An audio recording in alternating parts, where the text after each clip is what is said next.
Again, I'm Simmons, a proud graduate of Delaware State University twice. Got my bachelor's in accounting and my master's in business admin. I currently work at JP Chase, residing from Lauderdale, Pennsylvania, city of Reading.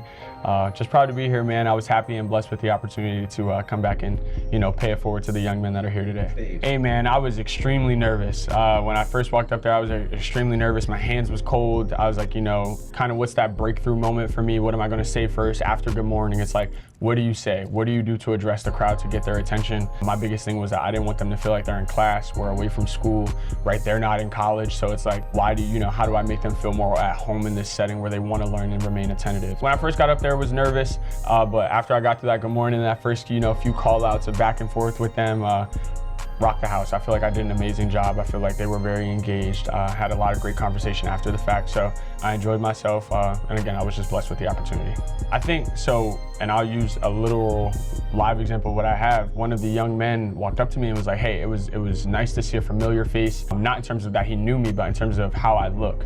And he was like, hey, you're younger, it's more relatable, a young black man that's doing something now, rather than, the distance where we have to hear from. And this is no shame to them, but, the Dr. Cassins, right, or the Dean Williams, like these people are well established within their career. And with a generation like my own, we like to feel relatable, right? We like to feel like something is closer than what it actually is, right? Because in their mind, they might feel, hey, I can be a public speaker in 2 years, rather than if I'm hearing it from Dean Cassin, I'm like, it's gonna take me 20 years to get there. So I think for me, why I think it's important, it shows that relatability. It shows that, hey, you have the possibility of being successful now. You have the opportunity to change your life, your foresight, the trajectory of where you're going right now.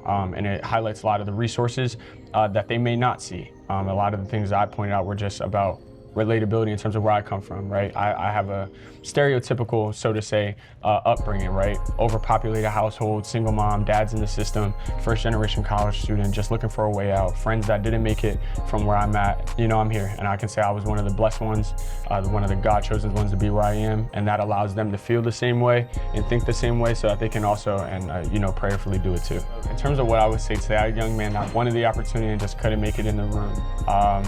There's people who guard the door, right? So with that, although you couldn't make it in the room, there's people who are there protecting the door, right? That's protecting the image, that's protecting the integrity. So until you get your opportunity, just protect the door, right? Be the doorsman, be the person that has their ear to the door, hearing what's said, hearing the conversation, right? Taking the bits and pieces that you can get throughout your tenure and your way up, and as the door opens for you, then take it, right? Not every, door that's closed doesn't mean it won't open for you eventually, or doesn't mean you won't get the opportunity at some point in time. So my thing for them is just, hey, be the doorsman, be the person that lets the people in, that respects the people that are in there, that are, doing the work, right? And they're willing to take any and every sacrifice that it is to actually get into the room. There's honor in being the doorsman and being the person that guards the people that are taking the opportunities and the steps forward to better themselves.